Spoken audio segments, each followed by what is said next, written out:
I remember the sound before I remember the scenes.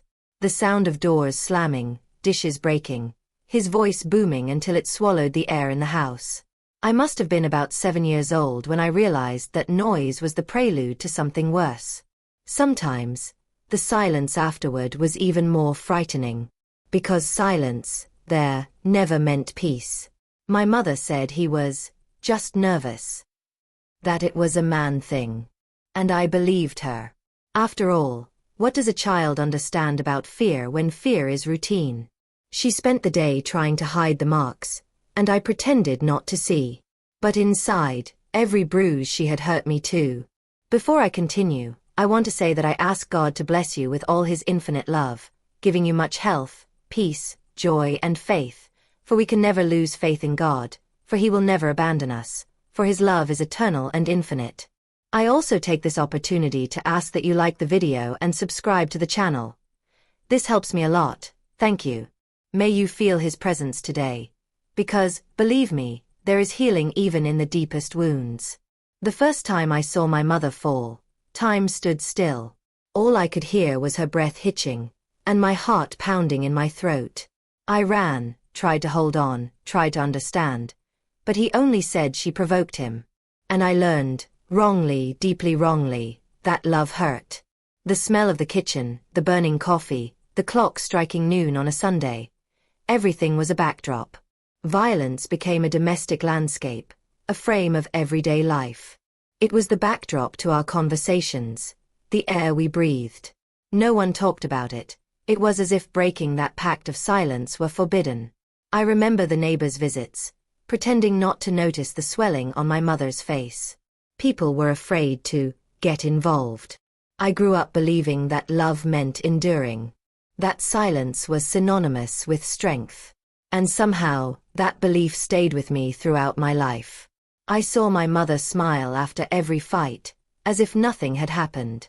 It was her way of surviving. She'd say, "We need to keep the family together." But together with what? With pain. With guilt. I just didn't know then that this same pattern would haunt me when I grew up. Once, hidden behind the door, I heard him say that without him, she would be nothing. Those words were etched in me like a hot iron. I spent years believing them, even without wanting to. It was the first bond that bound me without visible chains. The slavery of fear is silent. When I close my eyes, I still see the yellow light from the lamp in their room. His shadow moving quickly, hers trying to protect herself. It shaped me, even if I didn't want to admit it. It was like watching a movie that never ended. Only the setting, the tone, the intensity changed. I grew up learning to read facial expressions like someone reading escape maps. One sideways glance from him was enough to tell me a storm was coming.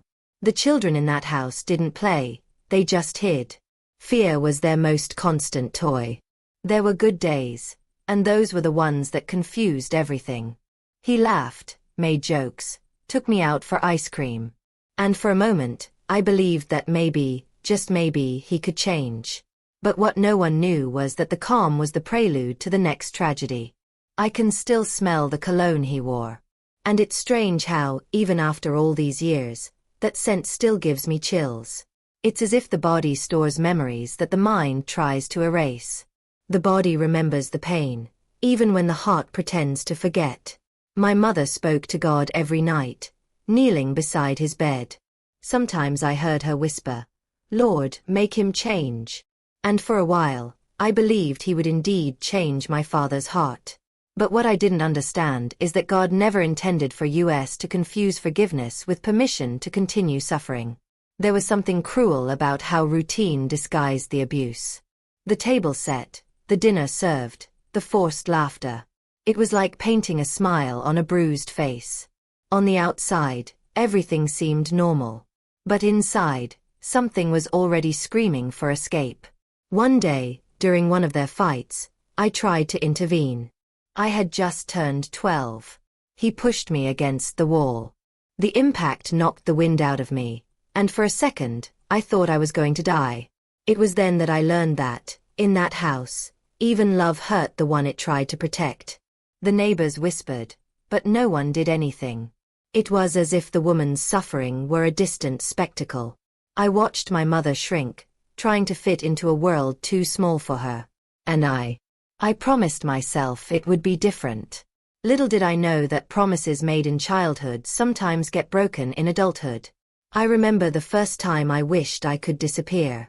It was a winter night, and I was shaking more from fear than from the cold. The living room clock was almost midnight, and I was still waiting for the key to turn in the door. Fear became my most faithful companion. Still, there was love between us, a sick, confused love, but real in a girl's mind. I saw in my mother's eyes the desire to believe he was still the man he'd always been. And me. I just wanted her to be happy, even if it meant deceiving herself. Over time, I began to understand that he didn't hit because he loved. He hit because he could.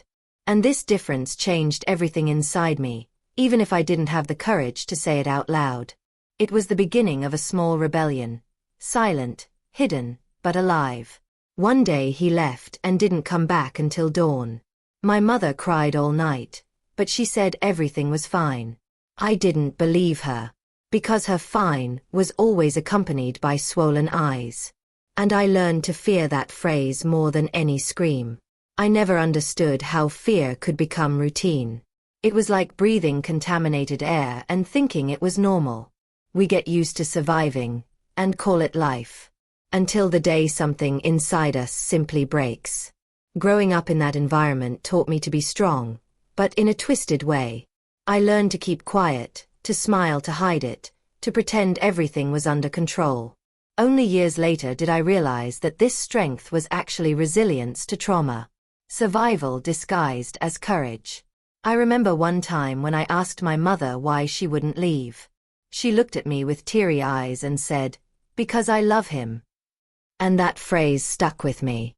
Because deep down, I knew, if love hurts like this, maybe it's not love. The strangest thing was that, outside the house, no one suspected anything. My father was charismatic, kind, always smiling with the neighbors. He was the ideal man. And this made everything even more confusing, because his violence had a public face of tenderness. I grew up believing that perfect homes only existed in magazines. And maybe that was true. But what I didn't know was that one day I myself would repeat that cycle, believing I could fix someone broken. Fate has a cruel way of making us relive what we try to forget. Sometimes I catch myself looking at an old photo of our family. Everyone's smiling. It seems unreal. As if that image had been taken in another universe, where pain still had no name. And yet, every smile there was a desperate attempt to appear happy. I think, deep down, my mother believed that enduring was an act of faith. And perhaps it was, in her heart. But faith isn't accepting what destroys us. It's believing that God can set us free. And I only understood this much later, when I realized that I inherited not only the trauma, but also the hope. Years later, when I looked back, I realized that all of that was preparing me to see the invisible. The scars that don't bleed, the screams no one hears. Because the worst kind of pain is the one that disguises itself as normality. I learned that true love doesn't lift a hand, it extends one. And that forgiveness doesn't mean staying. Sometimes, loving means leaving to survive. And even without knowing it at the time, a seed began to germinate within me. The seed of questioning, the seed of wanting to understand, the seed of dreaming of something different. And it was that seed, so small and silent, that led me to the next phase of my story. Because one day, the blows stopped being just visible. They began to hurt inside, where no one could see. I didn't realize when the fear stopped being physical and began to live inside me. It was like a subtle mist that spread without warning. The noise of the fights was no longer necessary to make me tremble.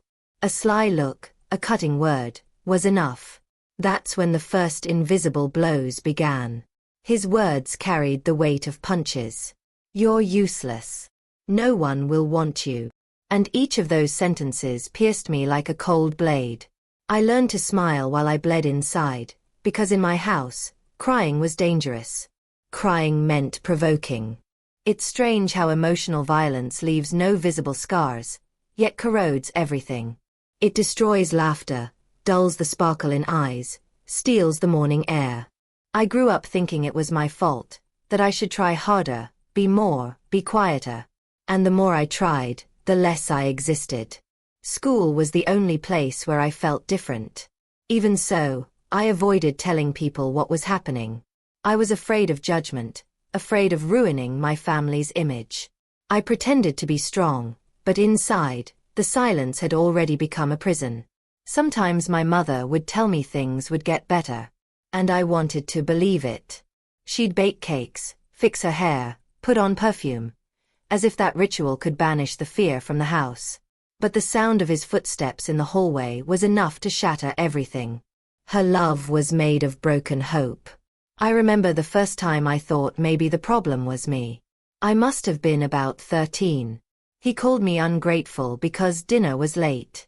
I apologized. Imagine, a child asking for forgiveness for not anticipating an adult's wrath.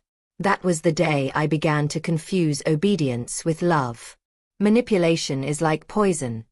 It works slowly. First, it makes you doubt yourself.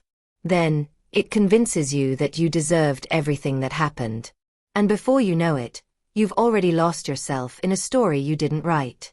I lived for years in this imposed role, believing it was my job to please. The most perverse thing was how he alternated between affection and cruelty. One day he'd give me a gift. The next, he'd call me useless.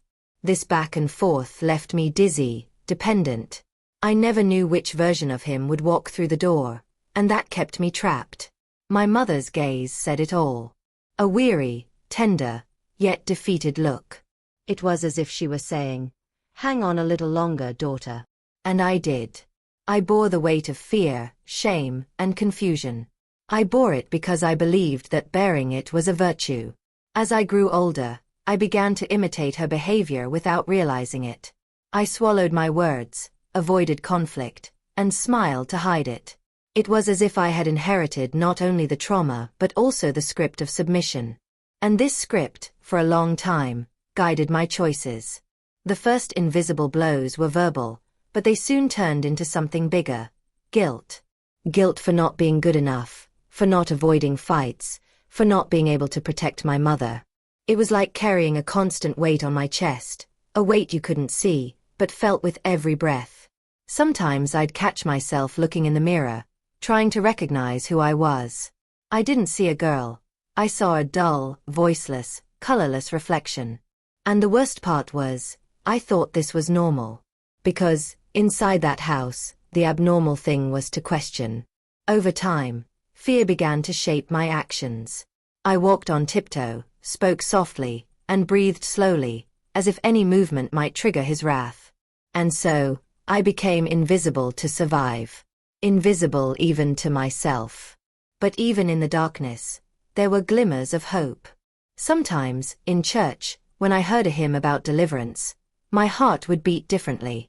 I felt God watching me, silently, that He knew my pain, that one day He would take me out. Still, the fear was stronger. When He screamed, even God seemed far away. And that's when the spiritual confusion began. Did I lack faith? Was the punishment deserved? I'd spent years asking for forgiveness for sins I never committed. Adolescence arrived, and with it, the need to understand love. But how could I understand something that always hurt? I saw my friends falling in love, smiling, making plans. And me. I only knew how to defend myself. Love, for me, was synonymous with danger. A neighbor once asked me why I was so sad. I lied. I said I was tired. But inside, what I felt was afraid to trust. Afraid of being found out. Because, at home, the truth always came with punishment. The first signs of anxiety appeared early. I had nightmares, panic attacks, and a fear of the dark. Sometimes I woke up with my heart racing, without understanding why. My body remembered the trauma before my mind even knew its name. My mother tried to comfort me with prayers. She said that God only gave us the burden we could carry. I listened, but deep down, I wanted to ask, Why did he give me so much weight so young? Today, I understand that God wasn't punishing me. He was just waiting for me to grow up to understand the strength he would give me. It was around this time that I began writing. Little notes, snippets of venting, prayers hidden inside old notebooks. It was my way of breathing. Writing gave me the illusion of control, even if it was just the trembling lines of a frightened girl. There was something almost poetic in the contrast. On the outside, a normal family. On the inside, a battlefield. And that's exactly what emotional violence does. It creates a theater, a setting beautiful enough to hide the chaos. And we, the actors, memorize the lines to survive. I remember one day when he praised me in front of others. I felt a brief, childish pride. But that night, he humiliated me because I thought too highly of myself. That's when I understood the game. He lifted me up just so he could knock me down. And each fall made me smaller. I began to grow quieter. I avoided talking, I avoided laughing, I avoided dreaming big. It was as if any joy were a provocation. And little by little, I became a shadow within my own life. Even the mirror began to look at me strangely. The hardest part was explaining what I felt. Because, after all, he didn't hit me every day. So who would believe me? Unmarked pain is the easiest to deny. And silence, the easiest to justify. But something inside me began to change. A spark. Small, but persistent. Maybe it was God's memory. Maybe it was pure stubbornness. I began to think that if he created me, he couldn't have made me just to suffer. This idea grew over time. And, even without knowing it, I began to question things. Little things. Attitudes. Words. Gestures.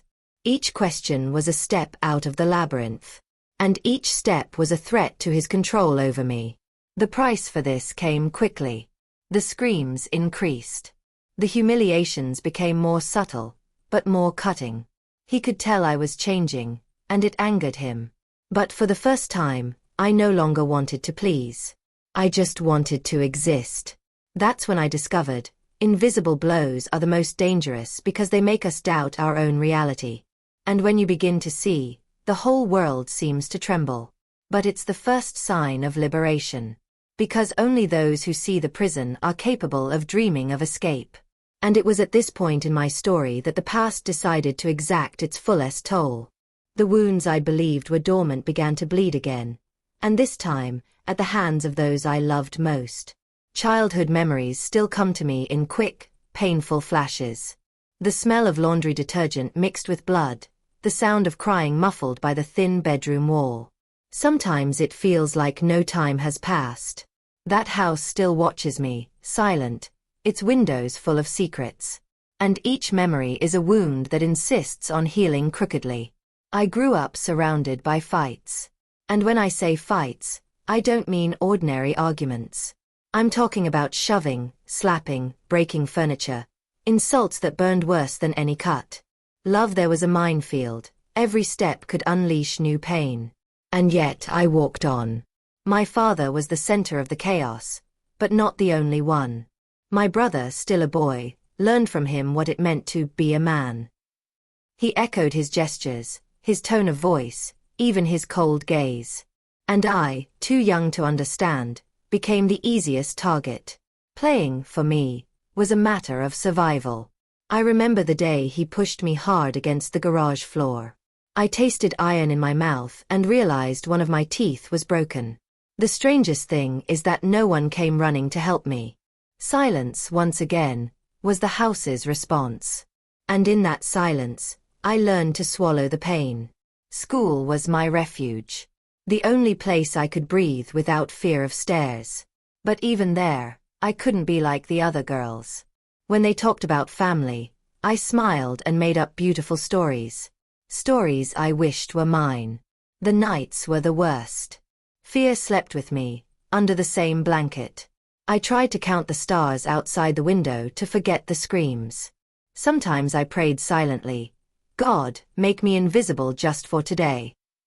And for a few minutes, I believed he truly heard me. The violence wasn't just in their hands, it was in their words, their looks, their contempt. Every gesture was a reminder that I wasn't enough. I grew up believing I deserved what happened. And that belief became a scar that, for a long time, I wore as an identity. My mother tried to protect me, but she herself was a prisoner of fear. Sometimes she intervened, and paid the price. Seeing her get beaten because of me was the cruelest punishment. I wanted to disappear. I wanted her to stop suffering for trying to love me. I had wounds that took years to heal. Some haven't healed to this day. The physical ones were the easiest. The others, the invisible ones, followed me for decades. And it was through them that I realized how much trauma can disguise itself as behavior. Because we learn to reproduce what we've experienced. I grew up believing I was strong. But it was a strength made of fear, silence, and survival. It was resistance, not peace. Being strong for me meant not crying. It meant continuing even when everything inside screamed to stop. That was the first lie trauma taught me. My brother said I was too sensitive. That I'd cry at the slightest thing. And every time he said that, I hardened a little more. I created an invisible armor to keep from feeling. But that armor also prevented me from loving freely. And I only discovered this many years later.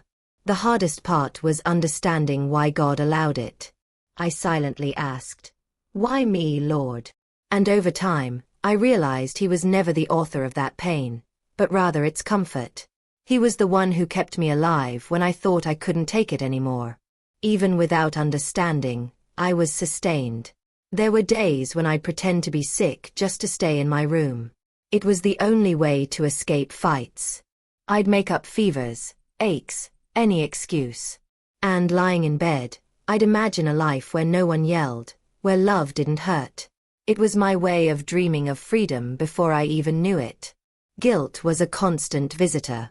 I thought everything was a consequence of my failings. That if I spoke less, if I were more obedient, maybe everything would be different. Guilt is the worst kind of prison, because we make the bars ourselves. I remember the smell of the hospital when I needed stitches. It was an accident, they said. But deep down, everyone knew the truth. I became good at making up stories. It was easier to lie to doctors than to admit the reality that suffocated me at home. There was one time when my teacher asked me why I was afraid of being touched. I froze. How could I explain the inexplicable? How could I say that, at home, touch was never accompanied by affection? I just smiled and said I was shy. It was the polite way of saying, I'm hurt. Childhood wounds are treacherous. They hide for years and return when we least expect it. Sometimes in the form of anger. Sometimes in the form of silence. But they always return, demanding attention. Because what isn't healed, repeats itself. I thought time would heal everything. But time alone doesn't heal, it only hides. And what's hidden grows in the shadows. That's what happened to me. For years, I carried emotional baggage that I couldn't even name. One day at church, I heard the pastor say, God turns wounds into testimonies. It pierced me. For the first time, I saw the possibility that pain could have a purpose. I didn't understand it at the time. But a seed of faith began to sprout within me. Small, but alive. Adolescence arrived, and the scars came with it. I became suspicious and defensive. Any loud word made me retreat. I saw threats in even the simplest gestures. And this drove people away. I wanted love, but I was afraid of it. Wounds taught me to fight, but also to run. I ran from conflicts, from myself, from the past. But the past is persistent. It always finds a way to reach you. And when it found me, as an adult, I realized it had never truly left me. My mother, even though she was hurt, still believed in love. I admired her for that, but I also feared her. Because her love was the same one that kept her trapped. And I swore I would never repeat the same mistake. I swore, but fate has its own plans. Old scars began to manifest in new relationships. I didn't understand why. It was as if I attracted the same type of man, The same pain, the same pattern. That's when I realized I was reliving my childhood, only now as the protagonist. Every time someone raised their voice to me, the past came flooding back. The noise of childhood repeated itself, only in a different setting. And I reacted the same way. Silent, enduring, pretending. Because the wounded child inside me still didn't know how to defend itself. It wasn't until many years later that I understood that forgiveness isn't forgetting. It's liberation. Forgiving my father and brother didn't erase what they did. But it freed me from carrying their burdens. Healing began when I stopped waiting for apologies and began rebuilding myself. The Bible says, "Weeping may endure for a night, but joy comes in the morning." For a long time, my night seemed eternal. But God, patient as only He is, taught me to wait for the dawn. And when the light began to dawn, I realized there was still life in me. Today, I understand that those wounds didn't define who I am. They only told me where I came from. They were the rough soil from which my strength grew. And even though some scars still hurt, they remind me of a simple truth. I survived. But back then, all I knew was survival. And without realizing it, I began repeating the same patterns of pain I'd seen as a child. Because the heart, when wounded too early, tends to mistake trauma for love. And that's how I entered the most dangerous phase of my life. I swore I would never be like my mother. That I would never accept screams, humiliations, or heavy silences. But fate, or perhaps childhood wounds, has a cruel way of making us repeat what we fear most. And so, without realizing it, I found myself trapped in the same kind of love that destroyed the woman who raised me. When I met the first man I loved, I thought he was different. He spoke softly, looked me in the eye, and said he understood me. I felt a relief, a kind of peace. But now I know that wasn't peace. It was just a break between the storms I already knew. At first, he was kind. He brought me flowers, opened doors, and told me I was the woman of his life. And I, starved for affection, dove in headfirst. After all, those who survive childhood rejection learn to accept crumbs as feasts. I just wanted to be loved, even if the price was being forgotten. Over time, the sweet gestures began to change. The flowers were replaced by criticism, the affection by control. Why are you wearing that outfit? Who were you talking to? The questions came with the same tone I'd known since I was a girl. And inside me a voice whispered, "Not again." But it was too late. I was already in too deep. The excuses came quickly, and I believed them all. It was work stress. I love you so much. Pretty words disguising the same old violence. The same cycle I had sworn to break. The first time he pushed me, I didn't cry. I stood there, staring at him, trying to understand. Part of me hoped he'd apologize. The other part knew it was just the beginning. And yet, I forgave him. Because those who grow through pain learn to normalize it. I told myself I wasn't like my father. That I was different. That I was in control. But deep down, I knew. I was just repeating the script. The same script of fear and forgiveness I'd watched my whole life. Only now, I was the protagonist. Emotional dependence is a prison without bars. You believe you can escape, but something pulls you back. A memory, a need, a promise. I thought love was about holding on. That the more I endured, the more he would love me. That pain was the price of affection. I remember the first time he apologized to me, crying. It broke me. He seemed remorseful, fragile, human. And I, driven by old hope, hugged him. It was a mistake. Because every forgiveness without change is an invitation to repeat the wound. I started hiding our fights from people. I'd say everything was fine, that he was nervous but good. The same phrase my mother used to say. And when I realized this, I felt a chill. It was as if I'd inherited not only the trauma, but the vocabulary of submission. One night, while he slept, I watched his face. He looked peaceful, serene, as if nothing had happened. And it was then that I realized the irony. The aggressor always sleeps peacefully. Those who lose sleep are those who carry love as a shield. I became adept at avoiding arguments. I carefully chose my words, my gestures, even my tone of voice.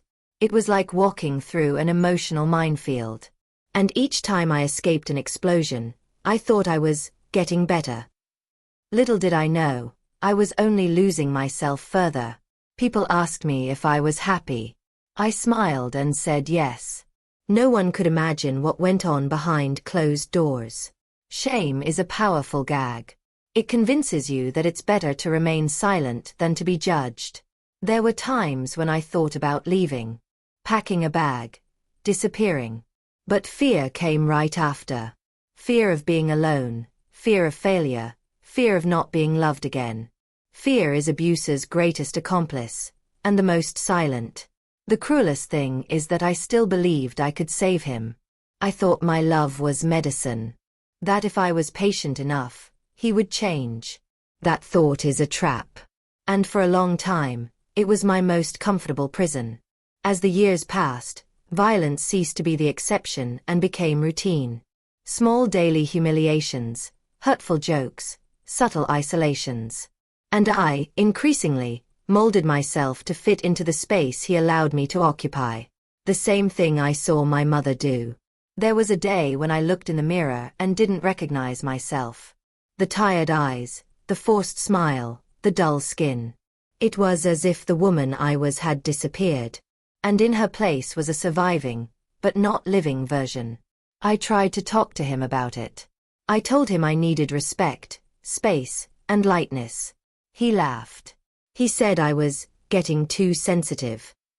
The same words I'd heard as a child. That's when I realized the cycle wasn't just repeating itself, it was deepening. God showed me signs, I know. Signs I ignored for fear of starting over. People who warned me, situations that almost woke me up. But I preferred to believe in the illusion that love heals everything. And I ended up healing myself, but only after I broke completely. His control wasn't just physical, it was emotional, financial, spiritual. He knew he had me in his hands. And I, out of love or dependence, surrendered every part of myself. Until the day I realized I had nothing left to give. Shame prevented me from asking for help. I found myself repeating the same mistakes I criticized my mother for. And that hurt more than any slap. It was like looking in the mirror and seeing two generations trapped by the same kind of love. But even so, there was something inside me that wouldn't die. A thread of faith, fragile but resilient. Sometimes through tears I still prayed, Lord, if your love is real, get me out of here. And I believe he heard. He was just waiting for me to be ready to leave. Friends began to distance themselves. They said I lived in another world. And it was true. Abuse creates a parallel reality. A world where the abuser is the hero and the victim is the villain. And in this world, sanity is a luxury. One day, I found an old photo from my childhood. My mother and I, hugging each other. She was smiling. I cried looking at that image. Because I realized we were connected by the same pain, crossing time, repeating the same cycle. It was then that consciousness began to awaken. Awakening is painful. Because with it comes guilt, shame, and regret. But it also brings courage. The courage to look back without running away. The courage to admit that history had repeated itself, and that now it was my responsibility to change it. From then on, I began to understand the patterns. The phrases, the gestures, the silences. Everything was the same. It was as if childhood had returned, only with new actors. And I realized, until I healed that scared girl inside me, she would continue to choose men who would hurt her. The change began the moment I decided to look at myself without fear. It was a hard, honest, necessary look. I saw the scars, the flaws, the vulnerability. But above all, I saw a woman who still had strength. And that rekindled something I thought was lost. Hope. I knew it wouldn't be easy to break the cycle. That it would require faith, courage, and, above all, a new beginning. But starting over is often the first step toward freedom. And, even though I was trembling, I began to take that step. At that time, I didn't yet know that the next phase would be the most intense of all. Because loving with total surrender can be beautiful, but for those coming from a painful past, it can also be destructive. And that's how I entered my next chapter, all or nothing. I've always been the kind of woman who loves too much. The kind who gives herself, who believes even when everyone tells her to give up. Maybe because, as a child, I learned that love required sacrifice. And for many years, I confused surrender with giving up. That's how I began to live the all-or-nothing life. When he arrived in my life, it seemed like the world finally made sense. He said I was the reason for every sunrise, the reason for his laughter. And I, lacking tenderness, dove in without a life jacket, without a bridle, without fear. I thought that, this time, love would win. That God was rewarding me for everything I'd suffered. He knew how to read me. Every gesture, every silence, every vulnerability. He said he understood me better than I understood myself. And I believed him. How could I not, after so many years of begging to be seen? It was as if, finally, someone had found me. All of me. For the first few months, everything was light. We laughed for hours, made plans, prayed together. He seemed like the man I'd asked God for. I felt at peace. A peace that, now I understand, was just the calm before the storm. The most devastating of my life. I loved him with the kind of intensity that bordered on madness. I did everything for him. I cooked his favorite meals, cared for him when he was sick, forgot about myself to prioritize him. I didn't realize it, but I was slowly fading away. Because loving, for me, was disappearing. He called me the strongest woman he'd ever met. And, ironically, it was this strength that attracted him, and then angered him. Men like that kind of woman who heals, not who blossoms. And when I started wanting to grow, he started pulling away. Emotional dependence is subtle. You don't realize it when it starts. One day, you wake up and everything revolves around one person. What they feel, what they think, what they want. And when they distance themselves, the world falls apart. I lived at the mercy of his moods. He had a knack for making me feel guilty even for things I didn't do. You act different. You don't pay attention to me anymore. You're not the same anymore. And I ran to prove that I was, indeed, the same. The same woman willing to sacrifice herself to avoid losing what she believed was love. Friends started to notice. They said I was missing, that I didn't smile anymore. But I denied it. I said it was just a phase. The phase that, without realizing it, was becoming a prison. Because the prison of unhealthy love is comfortable at first, only later does it reveal its bars. The first time I considered leaving, I felt ungrateful. He cried, begged me for forgiveness, promised to change. And I wanted to believe him. Because love, when hurt, feeds on hope. I just didn't know that hope was the sweetest poison I'd ever tasted. There were good days, and those were the ones that kept me there. He looked at me as if the rest of the world didn't exist. And I believed again. It was this emotional ebb and flow that held me captive. The same cycle, repeated with new promises, new fears, new illusions. God, in his infinite patience, sent me signs. Small but clear. A conversation with a friend, a verse, a dream. But I was blind. I believed that true love required persistence. And I confused faith with stubbornness. I prayed every night for him to change. Lord, give me strength to carry on, I'd say. Today, I understand I was asking for the wrong strength. I didn't need strength to stay. I needed courage to leave.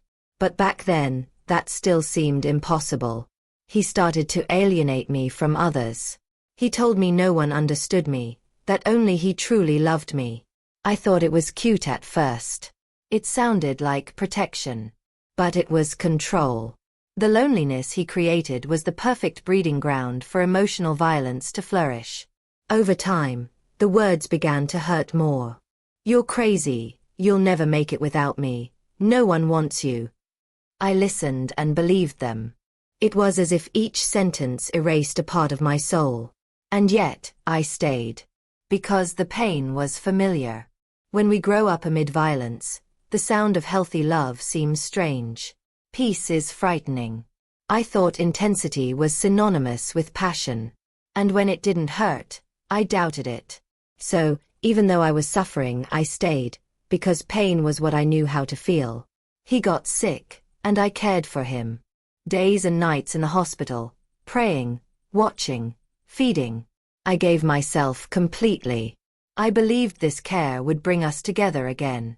That the love would finally be reciprocated. But what came next destroyed me. When he was discharged, he seemed distant, cold. I sensed something was wrong, but I didn't want to see it. Until I found out, he was back talking to his ex. And more than that, they were back together. It was like the ground had dropped out from under me. I confronted him, desperate. I trembled, cried, and demanded explanations. He looked at me with contempt. He told me I was dramatic, difficult, insufferable. And before I knew it, the argument turned into shoving, the shoving turned into slapping, and the slapping turned into beating. Physical pain was accompanied by spiritual pain. I screamed God's name as he assaulted me. And for the first time, I felt like I was going to die. The love that promised me heaven was delivering me to hell. And on that cold floor I realized, either I asked for help, or it would be too late. After that, everything changed inside me.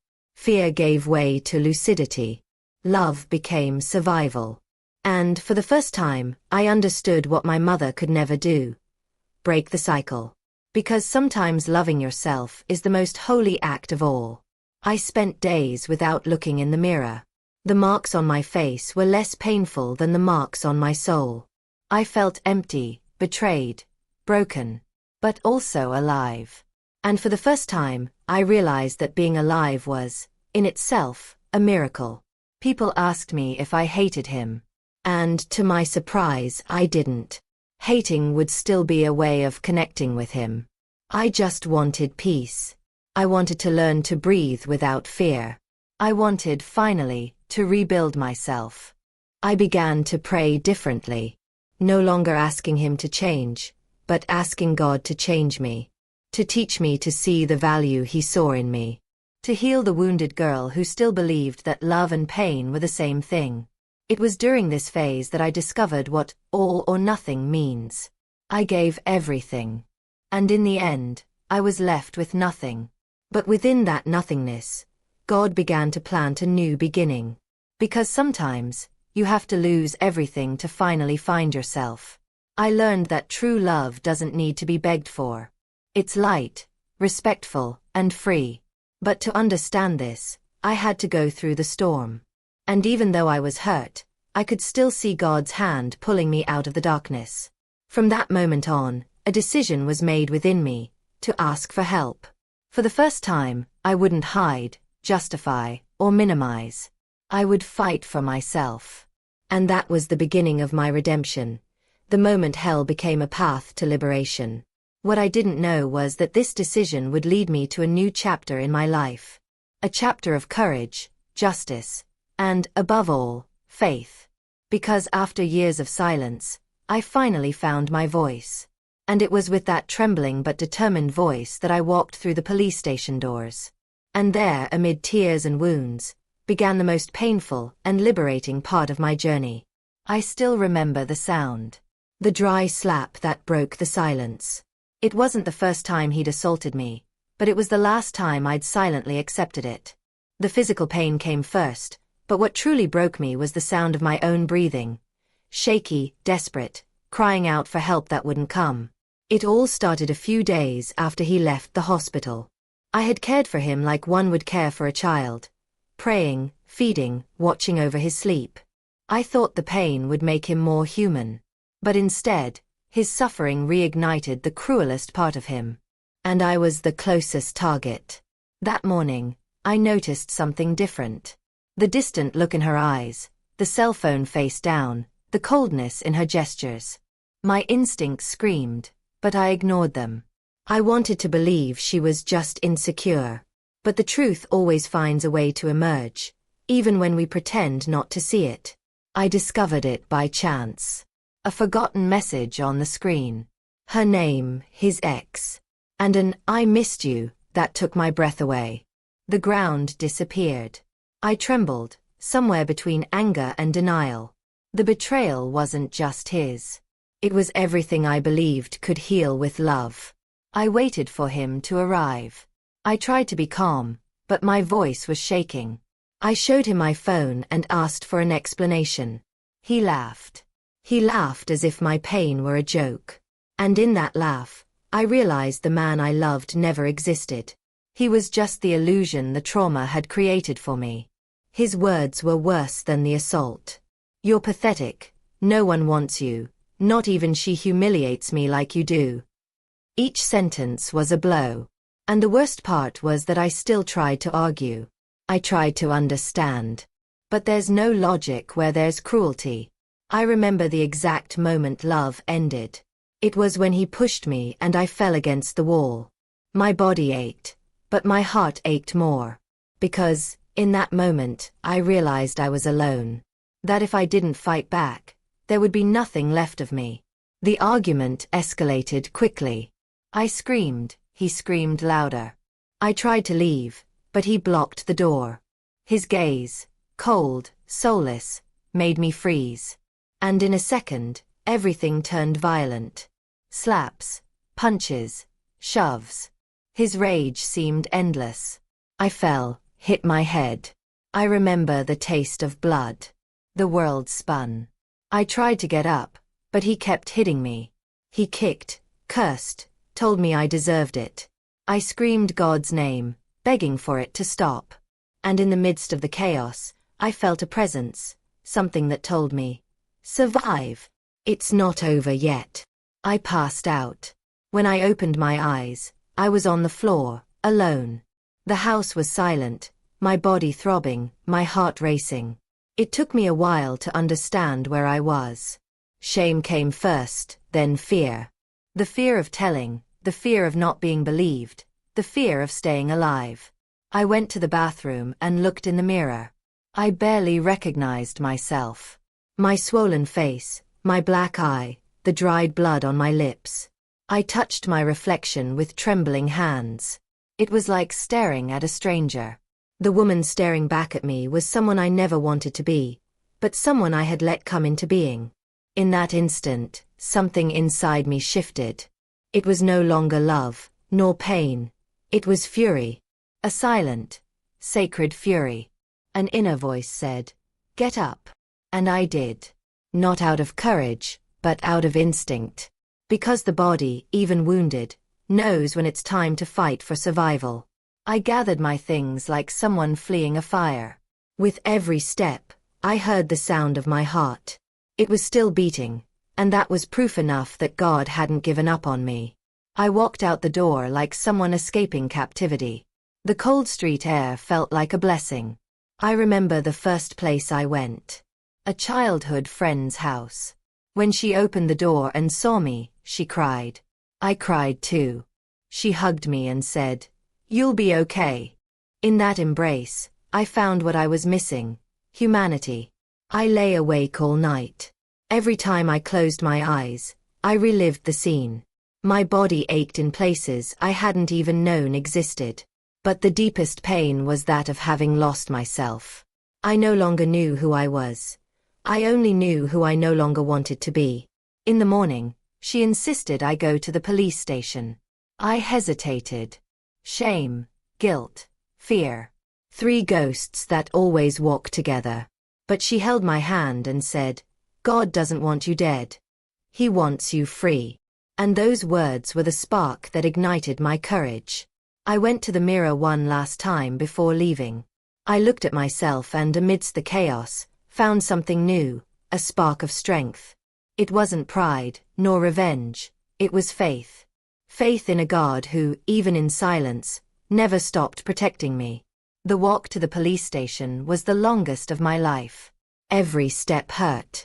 People stared. Some looked away. I felt exposed, vulnerable but determined. I knew that if I went home, I wouldn't make it out alive the next time. I arrived at the police station trembling. The words struggled to come out. I told everything. The assaults, the betrayal, the years of fear. As I spoke, the tears flowed uncontrollably. But for the first time, I didn't apologize for crying. I cried because I was alive. The police officer looked me in the eye and said firmly, "You did the right thing." It was the first affirming statement I'd ever heard. I left feeling different. Still hurt, still shaken, but with the feeling that something had been revived within me. They sent me to the hospital. The corpus delicti was a bitter but necessary ritual. Every touch from the nurse, every note from the doctor, was a reminder that I existed, and that my pain finally had a name. Violence. As I waited for the report, I closed my eyes and prayed. I didn't ask for justice. I asked for deliverance. I asked to never again be silent in the face of pain. I asked God to transform my shame into purpose. And deep down, I felt He heard me. News of the accusation spread quickly. He sent me messages, threats, pleas, promises. I didn't respond. This time, silence was my shield. And within that silence, I found peace. A new, firm peace, made of conviction. In the days that followed, I began to feel the weight of the marks fade. Not because my body was healing quickly, but because my soul was beginning to free itself. I discovered that each bruise carried a story, and that telling that story was my first act of resistance. Shame gave way to dignity. Fear gave way to faith. And the void began to fill with something I hadn't felt in years. Hope. I was alive, and that was a miracle in itself. Now, it was time to learn to live again. But the journey to healing wasn't immediate. Every memory still hurt. Every louder noise made me wince. The wound was fresh, but the desire to start over was stronger. And it was this desire that led me to the next step, the first of many I would take. Because after the fall, the path doesn't end. It just changes direction. And it was on this new road, still with my body scarred, that I found the right hands reaching out to me. The hands that held me when I needed them most. It was there, in that new place of listening and care, that I began to understand the meaning of the word reception, a space where no one judged me, where pain had a name, but also a cure. And it was there that the story began to change. The police station smelled of paper, stale coffee, and broken stories. When I entered, I felt the weight of silence. There were other women there, some crying, others staring at the ground. I was just one of many. But inside something said, "This time, you're going to the end." The police officer asked me if I wanted to file a police report. I hesitated for a second. It was like signing the end of one life, and the beginning of another. I picked up the pen with a trembling hand, took a deep breath and said, "I do." The dark ink on the paper felt like the first stroke of my freedom. Telling everything was like reliving every blow. Every word hurt as it left my mouth. But the woman listening to me, behind the desk, didn't look away. She simply wrote it down and said, "I believe you." And in that moment, I realized that belief is the first step to healing. She explained the process to me. She spoke of protective measures, rights, and shelter. I listened, but my heart still pounded with fear. With each word, a memory returned. But I didn't back down. Because, for the first time, the pain was being registered, not silenced. I was taken to the hospital. The road seemed endless. The police car drove slowly, and I stared out the window trying to understand what was happening. Outside, the world remained the same. Inside me, everything had changed. It was the day the trauma was given a name.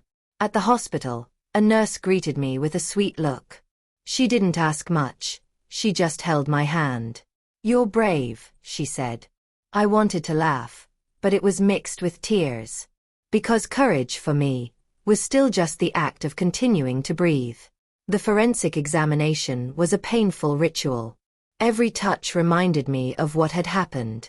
Every question was an invisible knife. But I knew I had to go through it. Because every record, every photo, every note was proof that I existed, and that he hadn't won. While I waited for the report, I felt a deep desire to pray. I closed my eyes and asked God to give me strength, but not the kind that hardens, the kind that heals. I asked him to help me not hate, to transform my pain into something meaningful, into something that would help other women. Just then, a nurse approached and offered me a glass of water. "Do you have family to support you?" she asked. I nodded, unsure of how to respond. She looked at me tenderly and said, "Even if you don't, we'll help you." I didn't know it, but that was the first sign of the welcome that was to come. I left the hospital with an envelope in my hands and a heavy soul. The streets seemed wider, emptier. The cold wind hit my bruised face, hurting. But inside me, something was beginning to rise again. A new kind of faith, wordless, but firm as an invisible foundation. In the following days, I returned to the police station to sign the documents. People looked at me differently, with respect, and that confused me. Because I'd spent my life believing that reporting was synonymous with shame, I discovered it was synonymous with courage. The phone calls started. Prosecutor, social worker, psychologist. Each voice on the other end of the line represented a new stage. I didn't fully understand the legal terms, but I understood what mattered. I had a voice, and no one could take it away. At night, alone in my room, the memories came flooding back. I heard the sound of fighting, smelled the fear. But I also heard my own voice saying, "Enough." And it was those words that lulled me to sleep. They were short, simple, but powerful. It was liberation. Some people judged me. They said I overreacted, that I could have handled things differently. Those words hurt almost as much as the blows. But I learned that those who have never experienced hell are afraid to look into the flames. And yet I held on. Because God knew the truth. Returning to the hospital to get the report was a mixture of relief and shame. I held that paper like someone holding a trophy and a scar at the same time. The cold letters described my wounds accurately. And yet, there was something poetic in seeing the pain transformed into evidence. The psychologist who saw me asked, "Do you want to continue the counseling?" I thought for a few seconds and then said, "I want to learn to forgive myself." She smiled. "Then you've already started." It was the first time someone had made me feel proud of my own survival. The days that followed were strange. Freedom is scary, you know? After so long in emotional captivity, the silence of peace is almost deafening. I didn't know what to do with it. Sometimes I cried just because the noise had stopped. But God gradually filled the void. A verse in the morning, a conversation with someone in line at the grocery store, a song on the radio. Small signs that He was there, gently caring for me, stitching together the parts the world had torn. I began to realize that the complaint wasn't the end, it was the beginning. The beginning of a slow, painful, but sacred rebuilding. Every consultation, every conversation, every tear shed in prayer was a brick in the new home I was building within myself. People think a police report is just a piece of paper. But for those who have lived through hell, it's an act of faith. It's a record that the pain was witnessed, that the silence was broken. And in that tear-stained piece of paper was the beginning of my freedom. One day, I got a call from a social project. The social worker said they had a place for me. A shelter for women experiencing violence. My heart raced. Part of me wanted to go. Part of me was still afraid to trust. I spent the night awake. I looked at the ceiling and spoke to God. "If it's your way, show me." And the next day, the phone rang again. The same voice, the same invitation. "There's a spot for you, dear. And you'll like it." It was the sign I needed. I packed a few things into an old bag. A change of clothes, a notebook, a worn Bible.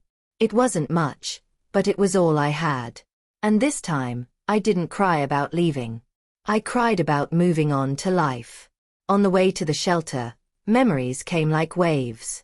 The house, the fights, the fear, the fall. Everything seemed distant and, at the same time, so recent. But inside me a phrase echoed, "Now is a new beginning." And I believed it. When I arrived, I was greeted with a hug. A long, warm hug, with no questions asked. A hug that said, "You are safe." It was then that I understood the power of acceptance. And in that moment, I realized that healing begins when someone listens to you without judging you. I felt the weight of the past slipping away, even if only for a second. I breathed differently. The pain was still there, but mixed with something new, hope. And it was in this mix of relief and faith that I began the most beautiful chapter of my story. Because, after recording my pain, it was time to start transforming it. And it was in the place where no one knew me, but everyone understood me, that I found the strength that fear tried to erase. And it was there, between hugs and stories similar to mine, that I was reborn for the first time. The shelter's gate opened slowly, as if time within had a different rhythm. I entered with short steps, carrying a light suitcase and a heavy heart. The simple walls, painted a soft yellow, seemed to whisper calm. And for the first time in a long time, no one looked at me with pity. They looked at me with welcome. A gray-haired woman came to meet me. "Welcome, dear." Her voice was firm and sweet, as if it blended authority and affection in equal measure. She hugged me. And that hug, so simple, dismantled me. Because it had been years since anyone had touched me without violence. I cried. I cried with relief, with shame, with gratitude. I cried like a child finding the embrace they thought they'd lost forever. And in that cry, I realized I was coming back to myself. There, in that place, I was no longer a victim. I was someone who could still start over. The other women looked at me sympathetically. None of them asked what had happened. Because they all already knew, somehow. The silence there wasn't fear, it was respect. And curiously, that silence spoke louder than 1,000 words. I was taken to my room. A simple bed, a flowery blanket, a small window that let in sunlight. It seemed small, but it was everything. Because, after sleeping in nightmares for so many years, any safe place is sacred. The coordinator showed me the cafeteria. Here, everyone eats together. We pray before meals. I smiled shyly. At that table, I saw different stories united by the same wound. And somehow, that communion transformed pain into strength. The first night, I couldn't sleep. I lay there, listening to the sound of other breaths. Each one carried a piece of tragedy, and a piece of hope. I closed my eyes and gave thanks. Thank you, God, for still letting me feel the sound of life. The next day, I participated in a conversation circle. The women talked about their pasts, their struggles, their achievements. I was quiet at first. But when I realized no one would interrupt me, my voice finally came out. And as I spoke, I felt something shatter inside, the armor of silence. I told them everything. My childhood, the screams, the blows, the sick love, the fear. And when I finished, one of them took my hand and said, "You survived. Now it's time to live." Those words echoed in my mind. Surviving was no longer enough. The days passed slowly. I learned to cook with the volunteers, to tend the garden, to laugh again. Laughing felt strange at first, almost a sin. But little by little, I got used to it. I discovered that laughter is a form of healing that doesn't require medication. One afternoon, I sat with a woman named June. She had been there for months. She had the serene look of someone who had weathered too many storms. She told me her story and at the end said, "God brought us here not to forget, but to transform." And I felt that enter my heart like a prayer. I began participating in faith gatherings. We sang, prayed, and cried. I still felt afraid to approach God, as if He would blame me. But little by little, I understood that he never pushed me away. It was I who hid out of shame. And he waited the whole time, patiently. One of the psychologists told me something I've never forgotten. Taking care of yourself is also a spiritual act. I'd never thought of that. I thought self-love was selfish. But I discovered it's obedience, because God calls us to live with dignity, not in pain. Each week, I noticed small changes. My body relaxed, my voice strengthened, my eyes began to shine again. I began to look at myself in the mirror without cringing. And one of those days, I realized something simple and beautiful. I was still alive. And truly alive. One day, during lunch, a new girl arrived. She cried like I had that first night. I approached her slowly, without asking anything. I just hugged her. And in that embrace, I realized that I, too, could heal others. That the cycle of pain could finally become a cycle of love. Nighttime conversations were the best medicine.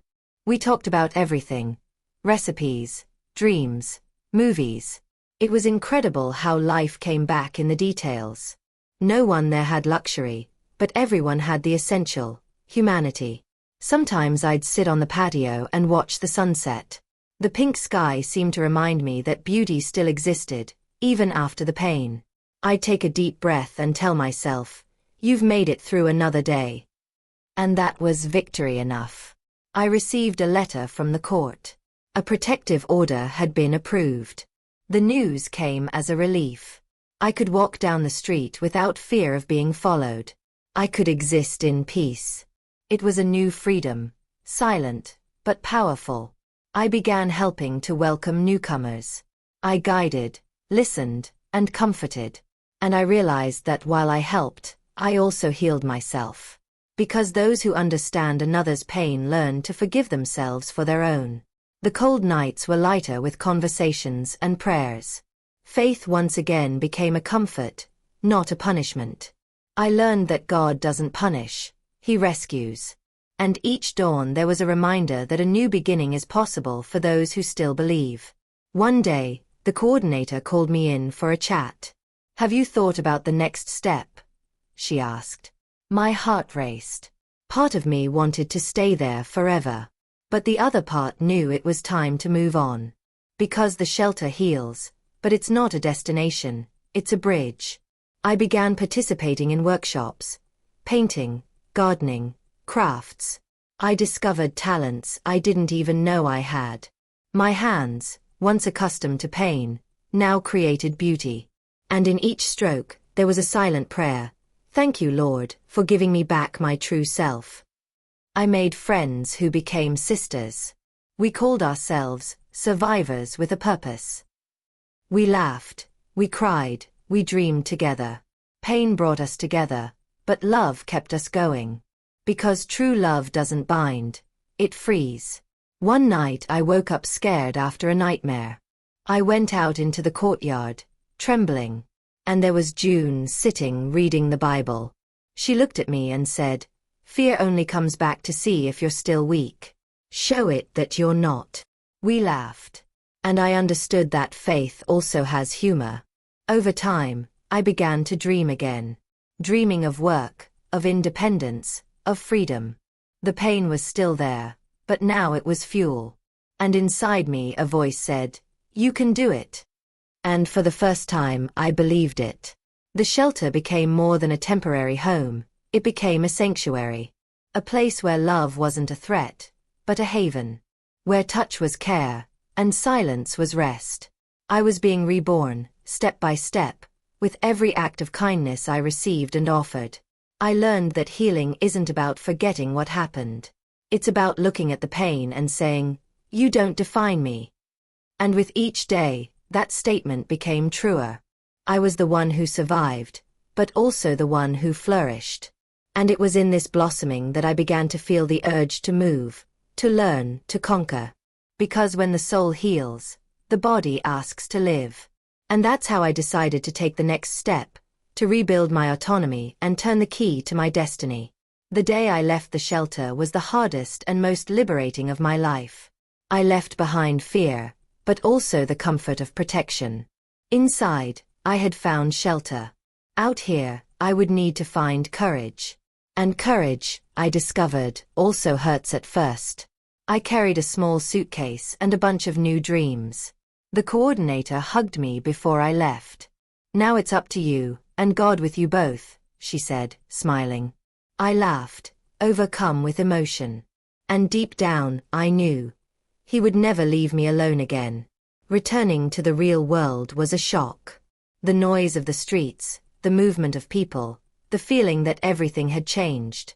But in truth, it was I who had changed. Fear still whispered, but it no longer ruled. I found a small, simple, but my own, rented room. When I closed the door for the first time, I cried. Not from sadness, from relief. It was the sound of freedom echoing off the walls. And there, in that tiny space, I began to rebuild my life from scratch. I enrolled in a course called Women in Industry. I learned ceramic coating, painting, and electrical engineering. I, who had always been told I couldn't do anything, discovered I could do everything. I just hadn't had the chance. And the feeling of independence was better than any compliment. The first few days of class, I felt insecure. My hands were shaking, and the fear of making mistakes still lingered within me. But the instructor, a strong and sweet woman, said, "Making mistakes is a sign that you're trying." And I tried. With each mistake, a piece of my fear melted away. I remember the first wall I painted myself. It was white, simple, but to me it felt like a trophy. I touched the still wet paint and thought, this is the color of a new beginning. It wasn't just paint, it was a symbol. A symbol that I could create something beautiful with my own hands. I started working on small projects. The money was small, but honest. And every penny made me feel powerful. I bought my own coffee, my own flowers, my own clothes. Small gestures that once seemed like luxuries were now acts of sovereignty. People looked at me differently. No longer as a victim, but as a woman. And little by little, I learned to occupy that place without guilt. The world, once threatening, began to seem livable. Even beautiful, sometimes. One day, a classmate invited me to give a testimonial. "Tell your story," she said. "It will inspire others." I hesitated. Reopening wounds hurts. But I decided to speak, and when I finished, the entire room was in tears. It was then that I realized my pain could be a seed of healing for others. God has a curious way of transforming tragedies into missions. Everything I experienced, all the suffering, took on new meaning. It was no longer shame. It was testimony. And within me, the flame of faith burned brighter than ever. I began participating in lectures, discussion groups, and social projects. I spoke about violence, overcoming obstacles, and self-love. Every word was a prayer. And, seeing women rising up, I realized my story wasn't about pain, it was about rebirth. Loneliness still crept in at times, it's true. At night, when the house fell silent, I remembered the past. But instead of crying, I prayed. "Thank you, Lord, because silence is now peace, not fear." And I slept peacefully. One day, I met June, the woman from the shelter, again. She hugged me tightly and said, "You've turned the corner." I smiled, overcome with emotion. Because, for the first time, someone was putting into words what I was feeling. I had truly turned the corner, from pain to healing, from guilt to faith. I started taking care of my health, my diet, my mind. I began to understand that self-care isn't a luxury. It's survival. The body that once bore wounds now bore purpose. And that made me walk with pride. Eventually, I landed a steady job at a construction company. It was challenging, tiring, but rewarding. My colleagues respected me, and my boss said he admired my strength. I laughed, thinking, if only he knew the price of that strength. One Sunday, I sat in church and heard the pastor say, "Those who leave the desert return to rescue those still there." I cried. Because I understood that this was what I wanted to do. Return. Not to relive the past, but to show that there is life after it. I started visiting shelters and talking to women who were like me. The cycle was now one of hope. Every story I heard reminded me of where I came from, and showed me how far I've come. It was beautiful to see how God used my scars as bridges. At 58, I looked in the mirror and no longer saw a survivor. I saw a whole woman. The wrinkles on her face told stories, but her eyes, oh, her eyes shone. They shone with something no pain could erase. Faith. I learned to truly forgive. Not to forget, but to move on. Forgiveness wasn't a favor to him. It was liberation for me. And when I finally let go of the weight, my heart felt light, as if it were floating. I started making plans. Small, simple, but mine. Traveling to see the sea, planting a garden, writing a book. Plans that once seemed distant now seemed possible. Because freedom isn't in wings, it's in wanting to fly. One day, I received an invitation to work as an assistant instructor. Me, teaching other women. I remembered the girl who believed she was worthless and smiled. Because life, sometimes, makes a point of giving us back, multiplied, what we thought we'd lost. I still have difficult days, of course. The trauma doesn't disappear. It transforms. But now when fear appears, I acknowledge it, embrace it, and move on. It no longer controls me. Because I've learned that faith and fear cannot live in the same house. Each new morning is a gift.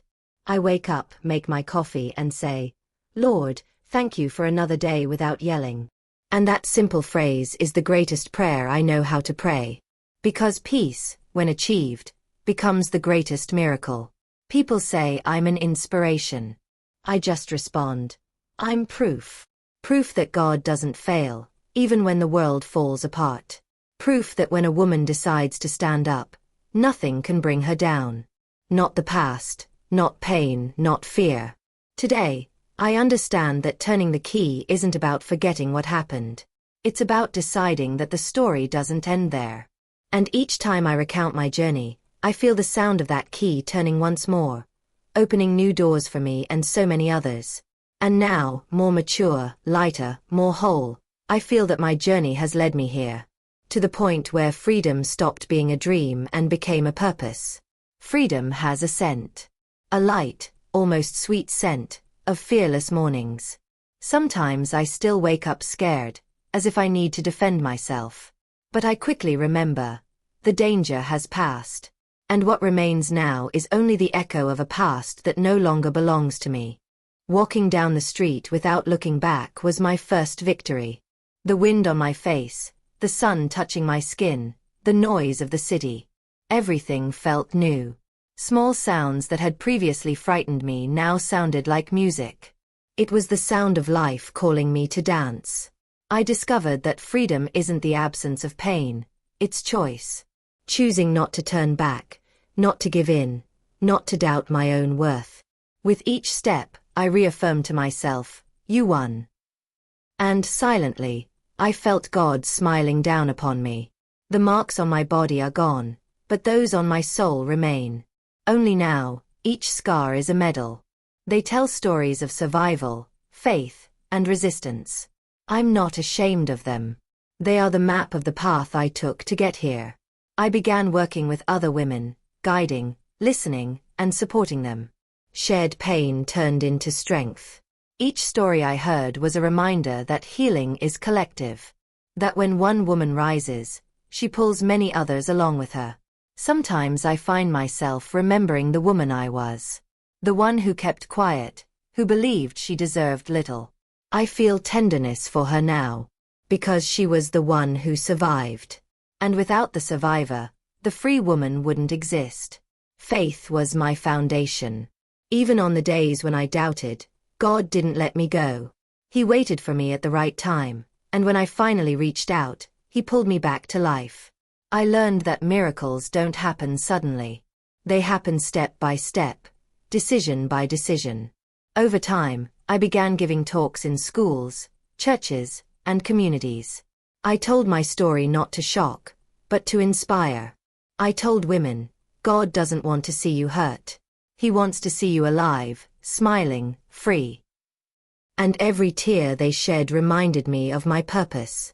My greatest joy now is seeing the sparkle return to the eyes of those who listen. Hope is contagious, and I've become its messenger. Because anyone who's walked in the dark understands the value of light.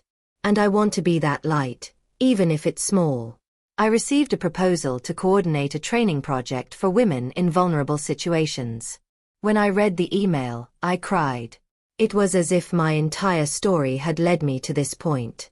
God truly transforms pain into destiny. My home is simple, but full of peace. I have plants, photos, and laughter. Sometimes I put on music and dance alone around the living room. It's my way of celebrating the miracle of being alive. Every step is an act of gratitude. I learn to speak tenderly to myself. To look in the mirror and say, "You are loved." Because before, I only knew how to love others. Today, I've learned that self-love isn't vanity. It's spiritual survival. And those who understand this will never diminish themselves again. Walking freely is a daily learning process. There are still cloudy days, painful memories, and fears that haunt me. But now I know how to deal with them. Fear may knock on the door, but faith is what lives within me. One day, I met my brother again. The same one who once hurt me. He cried, asked for forgiveness. I hugged him. Not because I'd forgotten, but because it no longer hurt. Forgiveness is the deepest way of saying, "You're no longer in control of me." In that embrace, I felt a cycle end. An ancient pain dissolve. It was as if God were saying to me, "Now you are free." And in that moment, I understood that true freedom is spiritual, not geographic. It is being at peace within oneself. Time has taught me that life is made of new beginnings. And that none of them are small. Starting over is sacred, even when it seems simple. A hot coffee, a laugh, a new friendship, all of these are life blossoming again. I've started dreaming about love again, but this time without rushing. I know true love exists, the kind that respects, welcomes, and adds to the experience. And when it comes, I want to receive it fully. Not to fill what's missing, but to overflow what I already am. I like to say that my story is a love letter to freedom. Because it taught me everything fear tried to erase. It taught me that love doesn't shout, doesn't hurt, doesn't hold back. True love is gentle, patient, and divine. Today, I'm 65 years old and have a soul that's reborn every day. Wrinkles tell of laughter, not tears. Hands, once wounded, now care for and create. I'm proof that it's never too late to start over. And that God writes endings the world can't imagine. Every morning, I give thanks. Not for what I have, but for what I have saved. My life, my faith, my essence. This is freedom. This is a miracle. This is what it means to be a daughter of the God who heals. Many women ask me how I found purpose after so much pain. I always answer the same. When you survive, your mission is to teach others how to survive too. And that's what I do. Every day. With love, faith, and gratitude. I learned that purpose isn't something you seek outside yourself. It's born within, in the wounds you let God touch. It was there, amid tears and prayers, that mine was born. And since then, all I do is give back to the world what He gave me, hope. Sometimes I visit the shelter where it all started again. I see women arriving hurt, just like I did. And when they ask if it will hurt forever, I smile and say, it hurts for a while. Then it heals. And what comes next is more beautiful than you can imagine. Forgiveness freed me, but it was purpose that kept me free. Because when you understand that you survived for a reason, nothing stops you. And today, I know what mine is. To transform pain into a path for other women to walk with faith. Writing this story was part of my healing. Every memory that felt like a curse became a testimony. God used me to show that even from the depths of despair, we can flourish. Because faith doesn't prevent us from falling, but it guarantees a new beginning. The woman I am today isn't afraid of solitude. She's afraid of not being true to her own truth. Because freedom without purpose is just movement. But freedom with purpose, oh, that changes the world. And when I look back, I see that everything, every tear, every wound, brought me here. I wouldn't change a thing, because it was in pain that I found my mission. To prove that no woman is weak for having loved. Weak is the love that needs to hurt to exist. Now I walk lightly. Without haste, without guilt, without fear. With a heart full of peace and a purpose that guides me. Because love, when it's true, doesn't leave scars, it leaves roots. And mine are firm in faith. And so I continue one step at a time, spreading what once saved me, God's love. The same love that heals, that welcomes, that rebuilds. The same love that gave me back my true self. And that now pushes me forward, toward what comes next, living fully. You know, when I look back, I realize that God never abandoned me, not even on the days when I thought he had turned his face away. He just waited for me to remember who I was. Because his love doesn't shout, doesn't force, doesn't push. His love whispers, "Get up, daughter, I'm still here." Today I understand that freedom isn't about leaving a place. It's about going back inside yourself, healing what was hurt, embracing what's left, and starting over. And maybe that's why you've come this far, because something inside you also wants to break free, wants to breathe again, wants to live again. If this story touched your heart, take a deep breath. Close your eyes and ask yourself, what inside me still needs healing? What still holds me back, even when the gate is open? Sometimes the heaviest chains are invisible, and only God can break them. Have you ever felt something similar? Have you ever loved so much that you forgot yourself? Have you ever been silent when you wanted to scream? I know how it feels. And I want to remind you that you are not alone. There is a support network, there is acceptance, there is faith. There is a future waiting for you, full of peace and purpose. God taught me that when pain becomes a mission, suffering loses its power. And today, my mission is to remind you, you can start over. No matter your age, your past, or your failures. God's love specializes in rescuing what the world has discarded. He makes flowers bloom even from cracked ground. So before I leave this video, I want to pray for you. May God bless you with health, courage, and faith. May he heal what still hurts, renew what seems lost, and envelop you with a love that doesn't hurt, but transforms. Because you deserve peace, and it begins now, within you. And if this story spoke to your soul, I kindly ask, like the video, subscribe to the channel, and turn on notifications. This way, you can continue walking with me, learning, growing stronger, and spreading hope to other women. Because together, we are stronger, and God walks with us. Now tell me in the comments, have you ever experienced something that taught you how to get back on your feet? What does freedom mean to you today? What was the moment you realized you deserved more? I want to read every word of yours. I want to pray with you. I want to continue this soul-to-soul conversation. Because this story doesn't end here. It begins within every woman who decides to say, enough. Now it's my turn to live.